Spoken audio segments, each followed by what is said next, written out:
వానజల్లు గిల్లుతుంటే ఎట్టగమ్మా నీటి ముల్లి గుచ్చుకుంటే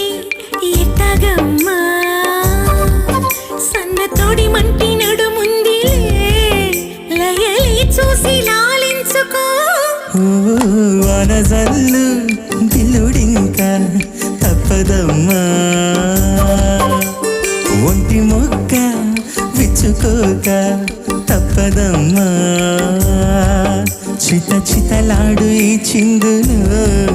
జతులాడాలి జత చేరుకో